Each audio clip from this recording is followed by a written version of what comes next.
Hey guys, my name is Russell Linville, and I will be teaching your elbow differential diagnosis and treatment section. Hope you had a good midterm exam. So as we start this second half of your semester, we'll be starting with the elbow. Just to give you a little background on myself, I actually graduated from Franklin Pierce in 2014 out here in Goodyear.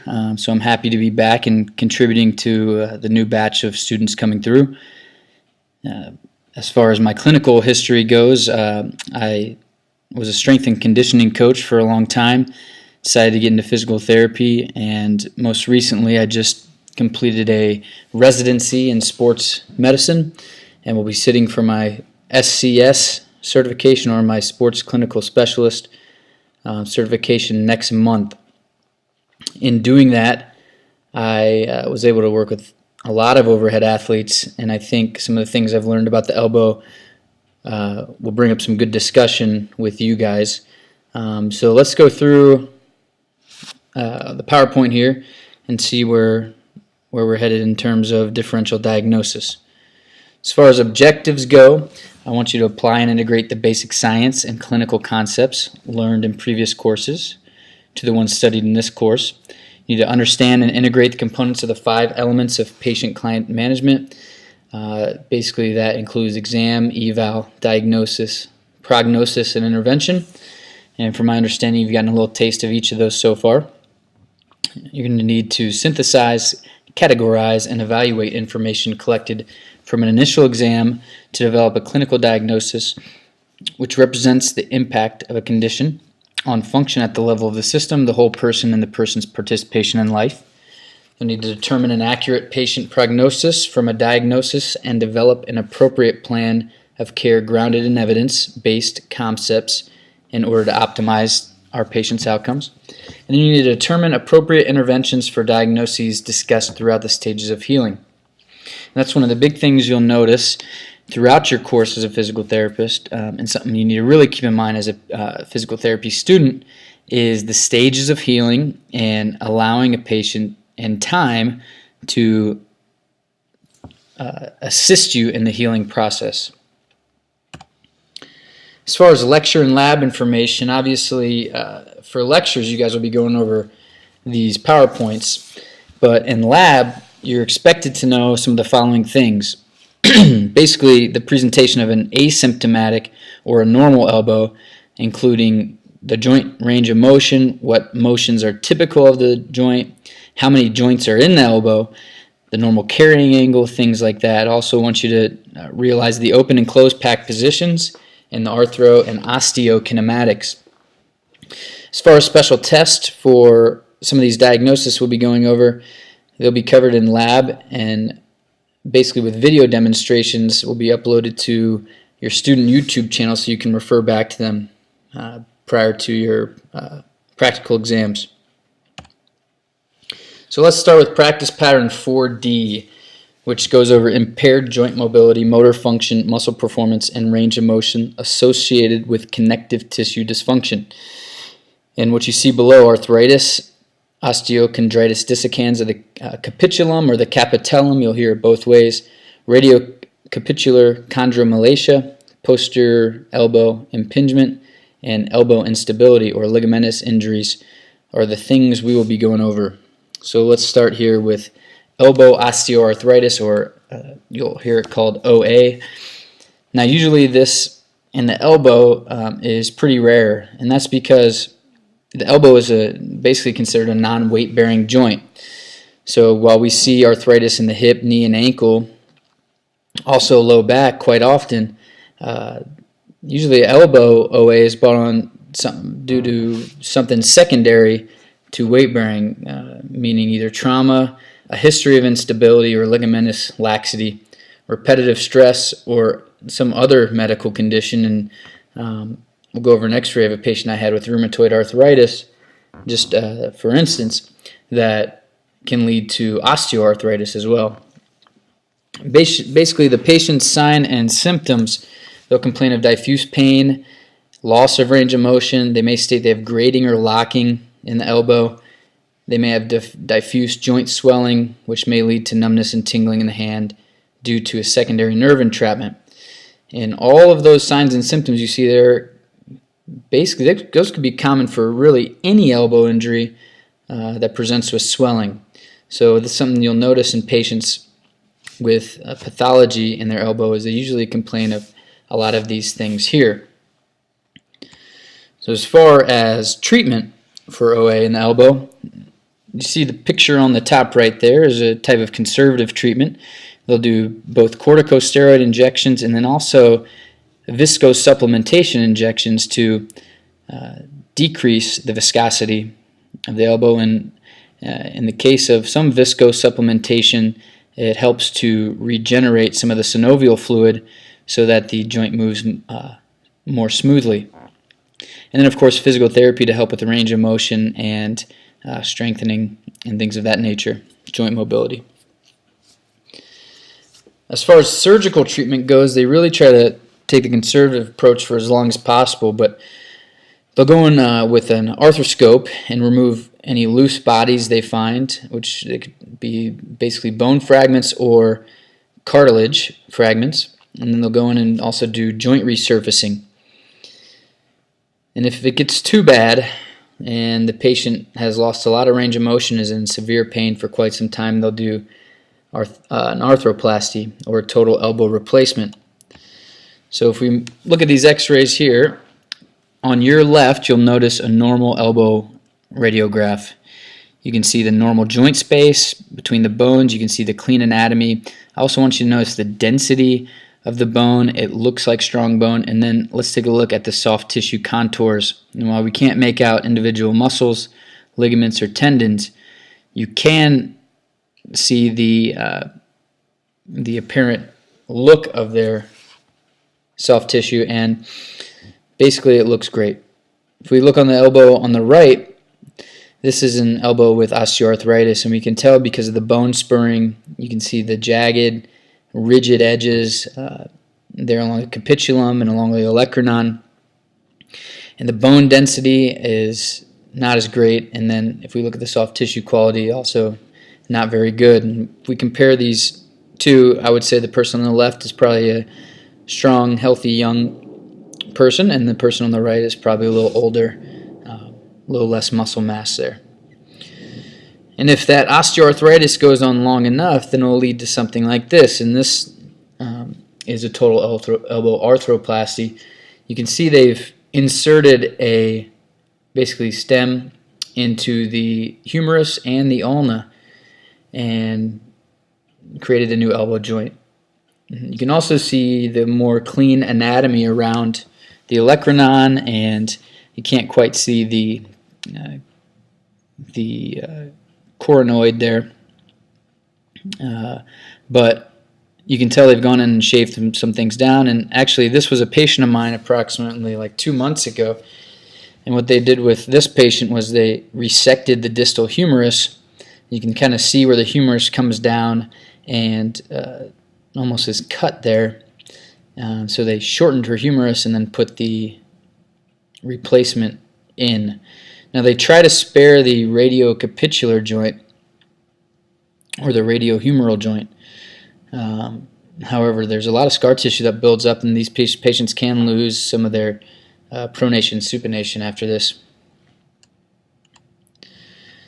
So moving on to our next diagnosis, we'll talk about osteochondritis dissecans, or for short we'll call it OCD, and this is usually seen in the capitellum now. This typically occurs in adolescent athletes, and mainly overhead athletes or athletes that have to weight bear through their upper extremities. That includes throwers, gymnasts, swimmers, and tennis players. This can also be called Panner's disease. Essentially, the etiology is not very well understood, but we think what's happening is that there's a focal artery injury in the capitulum, and this leads to necrosis of the bone, which then leads to basically the cartilage wearing away. And these overhead athletes, basically why this happens is because there's continual compressive force into that radiocapitular joint or that radiohumeral joint due to the valgus stress on the elbow in instances like throwing or weight bearing or back handsprings or whatever. We'll go over this in a little bit as well, but their past medical history may include radiocapitular chondromalacia or a history of lateral elbow pain. These patients, their history, signs, and symptoms, they'll basically state they've had an insidious onset of diffuse lateral elbow pain. They have a decrease in their elbow range of motion. They'll have pain in the lateral elbow and the radiocapitular joint, and this will be increased with active and resisted pronation and supination. And then they may complain of locking, catching, and clicking due to loose bodies and things of that nature. So if we look at this on an X-ray, that'd be the top right picture there. You can kind of see, if you look at the capitulum here, you'll notice that there's a chunk missing from it. And then if we go down here on this, basically this echogram, you'll notice here, obviously by that red arrow, you can see the chunk taken out of the capitulum or the capitellum. And obviously if that radial head slides over that, you can see how that would be painful. So as far as conservative treatment goes, since these are youth athletes, typically we're going to discontinue in aggravating activities. That means non-participation in sports. The focus in PT will be on regaining thoracic spine mobility, scapular stabilization, glenohumeral joint mobility, and then also periscapular and rotator cuff strengthening. And then anything to promote normal elbow motion that's non-painful. As that first bullet says, you want to discontinue aggravating activities. That includes in physical therapy. And then something that's very important is joint mobilizations. Now, it depends on your grade, but we want these to be relatively pain-free. So you'd probably want to start them at grades 1 and 2 and then eventually work your ways into 3s and 4s at that radiohumeral joint. And then if this gets bad enough, or they have what's called an unstable lesion, which is basically a lot of loose bodies and failure of conservative treatment, they'll go in and debride the area, remove the loose bodies, and then for unstable lesions, an Oates procedure might be the best thing. And if you guys haven't heard of Oates before, it stands for osteochondral autologous transfer system. Essentially what this is they take cartilage from one area of your body and they transplant it into another. So this is seen a lot in the knee, actually. They'll take cartilage from a non-weight bearing portion of your femur, usually the lateral femoral condyle, just above the outside of the knee, and they'll essentially harvest it like that picture in the bottom left. They make a bone plug, they harvest it, and then in picture E, you can see them tamping down this bone or this cartilage plug essentially back into the area. And then the top two pictures, the images that look blue, you'll see that the capitulum has that chunk taken out of it, and the picture B, you can see where the bone plugs are put in, and they try to make it as smooth as possible. But there's some pretty good studies to suggest that this is a good procedure for an unstable lesion. They found superior results in the knee. Not too many studies have been done on the elbow, but the ones that have been done are at the bottom there. Usually they're from Japan. And these Japanese surgeons, they've kind of shown that there's a 90% healing rate and excellent function and high return to sports as long as the rehab is done appropriately. So, if we move on to radiocapitular chondromalacia, this is essentially the precursor to OCD. This is cartilage irritation and or damage at the radiocapitular joint. The progression of symptoms may lead to OCD. It's typically seen in adolescent athletes once again. Again, the mechanism of injury here is repeated valgus stress.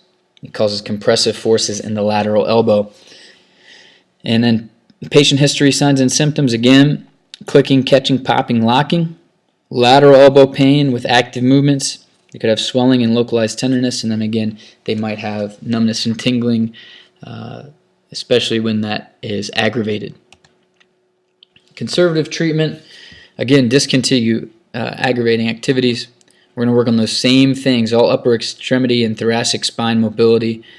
Again, joint mobilizations, making sure they're pain-free at first.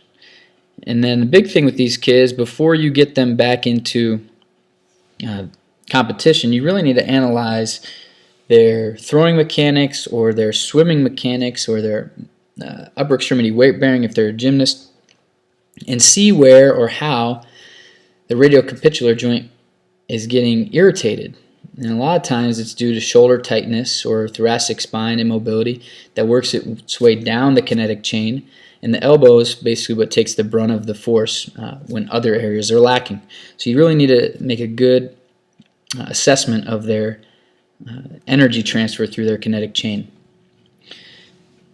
So surgical treatment, not really indicated. Basically, if this progresses to that OCD like we talked about, you can do the Oates procedure or debridement. Now let's get into the chunk of what today's lecture is about, and that's elbow instability. And these are a lot of these patients you'll be seeing in rehab.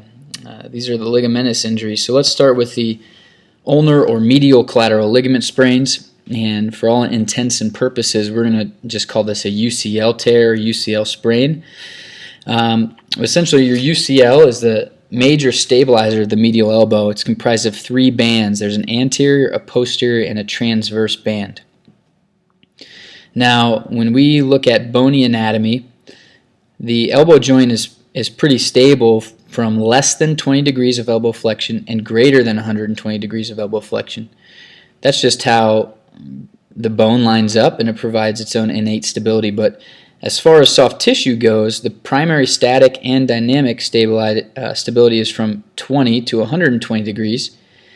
And if we think about why this is important, it's important because this is the arc of motion where overhead throwing occurs. You never see anyone release a ball at full extension or with their arm fully bent. So during this motion, the arm is going through a tremendous amount of velocity. While it is, that velocity basically pushes it into a valgus stress, and then we look at and see that the ulnar collateral ligament or the flexor pronator mass and tendon are really the only things keeping your elbow from breaking in half there. So a UCL tear or sprain is due to repetitive valgus overload, just like in throwing, or any trauma that causes valgus stress. But for you guys, you'll most likely see athletes as people with this injury. Patient history, signs and symptoms: they're going to report medial elbow pain, pain during throwing. They're going to have laxity, gapping with valgus stress tests and other special tests, and then you may even hear them state they have a history of a pop or numbness and tingling into the hand. And usually this is due to the proximity of the ulnar nerve. So if there's a tear to that area, as you can imagine, the ulnar nerve runs between just between the olecranon and the medial condyle of the humerus. If there's swelling there, you're going to have numbness and tingling, very common complaint. So when we think about special tests for UCL, there's a bunch of different things you can do, but anytime you have reproduction or symptom of pain with the following: palpation of the sublime tubercle, which is where the UCL attaches onto the ulna. You're going to have valgus stress test at 0 and then at 20 to 30 degrees if they complain of pain in those positions. If they have pain during the milking maneuver, which we'll go over in lab, and then also with valgus extension overload testing or moving valgus stress test, And if we look at figure 3 here, this is from the Dugas study, but you can see how we would bend this patient to approximately 30 degrees of elbow flexion. Then we'd provide a valgus force to their elbow as we extend their elbow over that arc of motion from approximately 20 to 120 degrees. And if their symptoms are reproduced or you find significant gapping in the medial elbow, then you know that's a positive test. And then this is an important thing. This might even be a test question, but of the 3 bands making up the UCL complex, the anterior band provides significant restraint to valgus force from 30 to 120 degrees. So that's something important to remember because that's really where that UCL or that anterior band attaches onto that sublime tubercle. So if you're unfamiliar with the sublime tubercle, I would suggest reviewing your anatomy. Here's the study, the O'Driscoll study. I've provided this as a basically an article that you can read going over the moving valgus stress test. It's a good article to go over. Essentially, it's highly sensitive and specific, and it's a great one to know and go over. For ulnar collateral ligament tears, really there's only one option.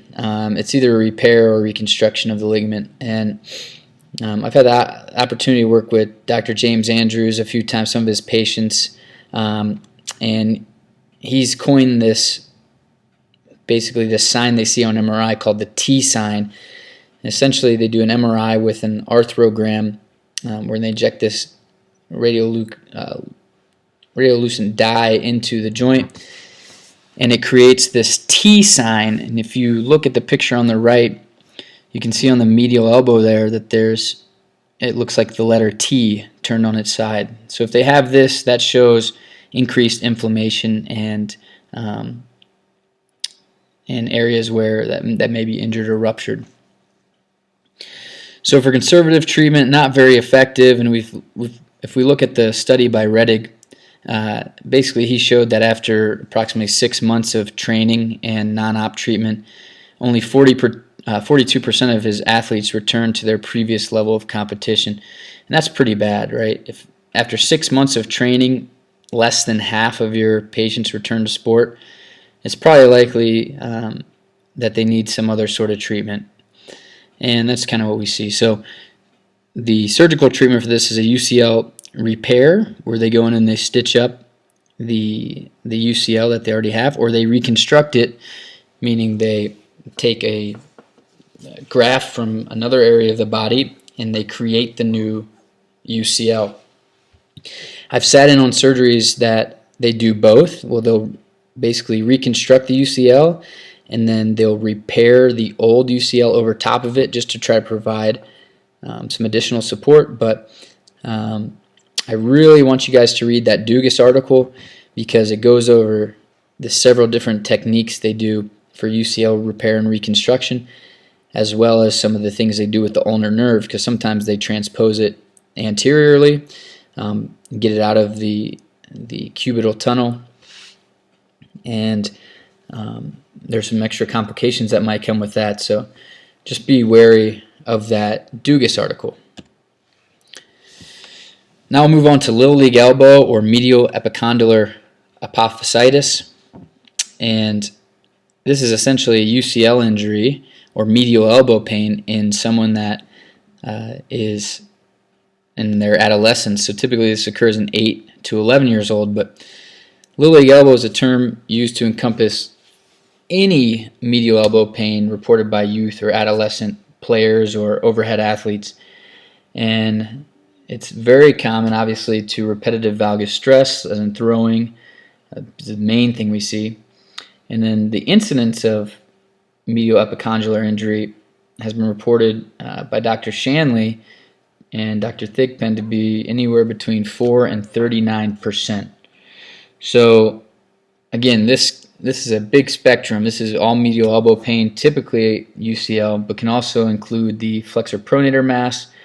It can include avulsion from the medial epicondyle. But essentially, this is any medial elbow pain or growth plate type injury in a youth thrower. Patient signs and symptoms, very similar to UCL sprain, but this is in youth athletes. So if we look at high risk factors, it's going to be kids that have rapid growth in size and or throwing velocity that does not match their body size. They have an asymmetrical loss of internal rotation at the shoulder. So we've already talked about if there's tightness in the shoulder or the thoracic spine, and you're trying to force energy out of your arm, as in throwing a ball or swinging a tennis racket or something like that, that if there's a loss of motion in one place, it has to make up for it somewhere else, and that's typically the medial elbow in this case. And then also they could present with scapular dyskinesis. That just shows a lack of motor control, and that kind of goes into our next two bullets here: decreased kinetic chain activation and control, and decreased coordination and neuromuscular control. As far as competition risk factors, your players are going to, the ones that are at risk are going to be either catching, pitching, or playing both catcher and pitcher. They'll play on multiple teams and leagues per year and at one time. If they have a pitch count over 80 pitches per game, or they participate during 8 months out of the year. If they have the slider pitch type, and that's been shown to cause the most UCL tears as well. If they pitch with arm fatigue, or if they pitch with improper throwing mechanics, that's why the kinetic chain assessment is so important. So if we look at this picture on the left here, this shows a good representation of increased valgus stress and how in a youth athlete it can lead to things like little league elbow or medial elbow pain, and also lateral elbow pain, because you can see the compressive forces there on the left side of that picture going right into that radial ulnar joint. And I also want you to notice the blue sections of the bone there. Those are representative of growth plates. So this is a huge thing that you need to take into account with anyone really under the age of 18, is they could still have open growth plates, and these areas are highly susceptible to injury if they're overloaded. If we look at the picture on the right, it's just a radiograph of an avulsed bone. And in a youth athlete, they're already going to have non-thickened bone there because the bone still hasn't fused. But with repetitive stress, since that's a weak area of the bone, it will pull right off of the medial epicondyle. And at this age, their ligaments are actually stronger than the apophyses there, the epiphysis. So it really just, the ligament will win the battle and won't tear, whereas in an adult athlete, when this bone is fused, the bone is stronger than the ligament will tear. So basically what they do here is they go in, I got a picture on the right, and they'll fixate that bone right back onto the humerus there.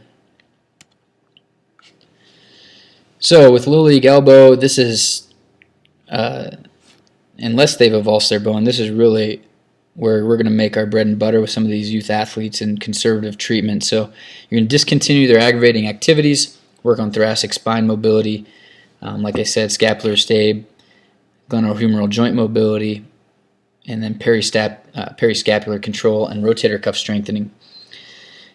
You want to assess their throwing mechanics and energy transfer through their kinetic chain.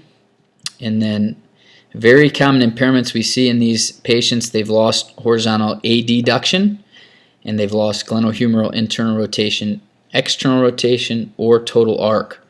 Total arc of motion is essentially the ability to, how much range do you have from full internal rotation to full external rotation? How much is that arc of motion? So in these throwers we see decreased total arc of range of motion of their shoulder. And this is usually brought on because of posterior shoulder tightness. And that could be muscular tightness or also posterior or inferior joint capsule tightness. So the ligaments that surround the glenohumeral joint can become tight, especially in the posterior and inferior direction, pushing the humeral head forward and then losing range of motion because the glenohumeral joint is not centered appropriately.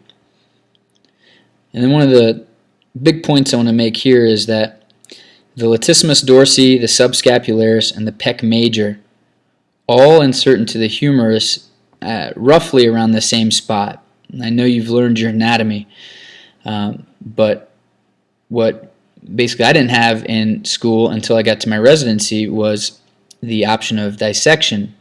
And when we dissect the cadaver and we look at the insertion of these muscles, all three of these muscles share a common fascial connection. And the reason is because all these muscles help adduct the shoulder, they help extend the shoulder, and they help with cross-body movements or internal rotation. So when you have tightness in these areas, it limits your ability to get overhead, it limits your ability to move into external rotation, and then we have that total decreased arc of motion, which then we know leads to medial elbow pain after several repetitions of throwing. And the common fascial connection here, Dr. Shanley has kind of coined this term conjoint tendon, meaning all these tendons conjoin at the same point. And then another impairment we see is in strength. These kids are going to have strength deficits. There's an external rotation to internal rotation strength ratio deficit, usually of less than 66%. Essentially, we use a handheld dynamometer to get strength outputs instead of doing a manual muscle test. We'll use this device and measure how many pounds of force they're able to push into this device. And when we compare them, the ratio from ER to IR, we want them to be above 66%. If they're less than that, they usually have problems here. This is a basically phase and progression of rehab for someone with Little League elbow. You could also use it in a way for UCL, non-op, but I will give this as a handout in class. So you can pause it here or you can take the handout. So let's get into radial collateral ligament sprains or lateral elbow pain due to ligamentous damage. This sometimes is referred to as posterolateral rotary instability, or PLRI. You might see it written as PLRI. Some background information here. This results from insufficiency of the lateral soft tissue support of the elbow, and this creates that posterolateral rotary instability. This mechanism of injury typically involves a combination of a few things, including axial loading, so weight bearing through the forearm, external rotation of the forearm, and then a valgus force applied to the elbow. And all three of these create the perfect storm for that radiohumeral joint to almost slip right off of the capitellum there. And if it's strong enough, it will actually dislocate the olecranon as well, as we'll see coming up here. So patient signs and symptoms, as well as their history, they may present with a spectrum of vague symptoms from basically pain to frank recurrent dislocation of posterolateral part of the elbow. They complain of lateral elbow pain, clicking, popping, snapping, and a lot of their symptoms will be brought on by putting axial load through their arms, such as pushing up from a chair or doing press-ups or push-ups. And this pushes that elbow in a unstable position, so they'll get some of their symptoms there. And then any previous history or trauma of surgery on the lateral side of the elbow should be asked about. And if we look at the bottom picture, figure 4, you'll see that they list things 0 through 3. 0 represents a normal reduced elbow. Picture 1 represents PLRI, or just some posterolateral rotary instability, and it also gives you a sort of diagram there of how or what movements create that. We have something called a perched dislocation, or it could even be referred to as a subluxation, since the ulna is not truly dislocated there, but you can see the gapping between the humerus and the ulna.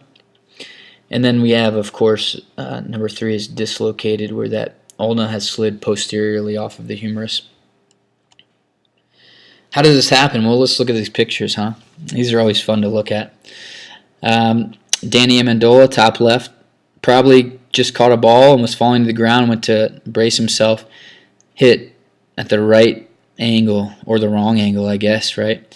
And you can almost see his ulna popping out of the back there, so that's pretty nasty.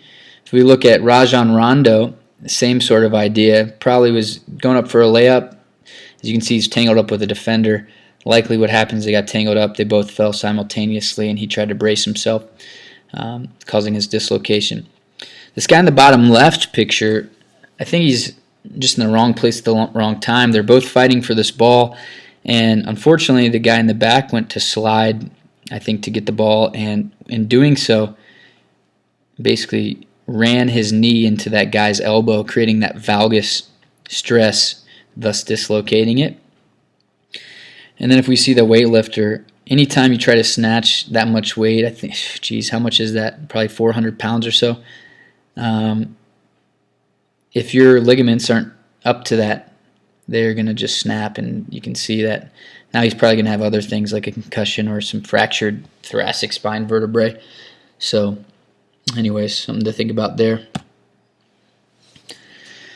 If we think about treatments here, conservative treatment, you're going to manage their chronic, if they have chronic posterolateral rotary instability, you're going to manage that and manage their symptoms. You want to avoid provocative maneuvers. You want to put them in bracing. You want to limit valgus stress. But if this gets bad enough, the patient will opt for surgical treatment. And much like the UCL reconstruction, they also use grafts to recreate the LCL complex. And essentially what they'll use is, and this is similar to the UCL as well, we didn't go over this, but they'll use the palmaris longus. They may use the triceps fascia, semitendinosus tendon, gracilis tendon, plantaris, or an Achilles tendon from cadavers. They have tried to use some synthetic options as well. I'm not sure of the results of those. So let's look at a picture here of normal anatomy on the left. You can see that the elbow joint is encapsulated by this capsule, and there's an anterior and posterior portion, and then the ligaments run over top of it. So if you notice at the bottom of that picture on the left, you'll see the LCL is made up of the radial collateral ligament as well as the lateral ulnar collateral ligament, and both of these make up the LCL. So then we look at the picture on the right, what they'll do is they'll go in and they'll plicate, or they'll cut and reconnect any loose capsule. They'll shrink the capsule just to make sure it fits appropriately, and then they'll take your tendon graft and loop it. In this picture, they've reconstructed that lateral ulnar collateral ligament to provide lateral elbow support. You also got to think about the AL, or the annular ligament, that keeps the radial head in place. So if that's torn as well, you'll get definite dislocation. If we look at a post-op repair or reconstruction protocol, I want you guys to pause it here and kind of go over it, but some of the things you need to understand are there's different phases of rehab. So phase 1 is typically your healing phase. Phase 2 is your range of motion phase. Phase 3 is your strengthening, and then phase 4 is typically a return to sport phase. So anything I have bolded here, you guys need to know, and we'll talk about this in lab as well. So getting close to the end here, this is, I think, our last section is posterior elbow impingement. As far as background information, this results from repetitive posterior abutment of bone and soft tissues in the posterior compartment of the elbow, and this continuous abutment of bone can cause osteophyte formation, and then this can worsen the mechanical symptoms of the elbow. If you can imagine having bone spurs off your olecranon digging into your triceps tendon each time you extend your elbow, how painful that might be. So a mechanism of injury here, again, repetitive excessive forceful terminal elbow extension, and a lot of times we see athletes at risk of this: throwers, martial artists, and weightlifters, anything that promotes that violent terminal elbow extension. Signs and symptoms: pain in the posterior elbow. They might have a UCL deficiency, and the reason that's important to think about is if they're a thrower and their UCL has torn, that laxity that's created because of a torn UCL can basically, as we talked about before, if there's a lack of range of motion more proximally, what happens more distally, that range of motion has to be made up for, and usually it's made up for by increased terminal elbow extension or abutment of that bone. So when that happens, UCL's torn, they might get increased terminal elbow extension, causing this posterior impingement. As far as imaging goes, we'll look at the osteophyte off the edge of the olecranon there. And to me, I'm not quite sure if that's due to posterior elbow impingement, but it gives you kind of a visual representation of what might happen. This is likely due to repetitive triceps, forceful tricep contraction that's kind of tugging on the tip of the olecranon there, causing a bone spur. They'll also do MRI to make sure that the triceps tendon is not torn or there's not any other damage going on to like cartilage and things like that. Conservative treatment, physical therapy has good results. You got to stop the aggravating activities, and then if this gets terrible, surgical treatment is going to go in and they'll use a scope and remove any osteophytes and debride any tissue that's been torn and things like that. So this ends part 1 of the elbow differential diagnosis. Just want to thank you. Make sure you have taken down some notes today, and then we'll answer any questions right after this lecture. So thank you again.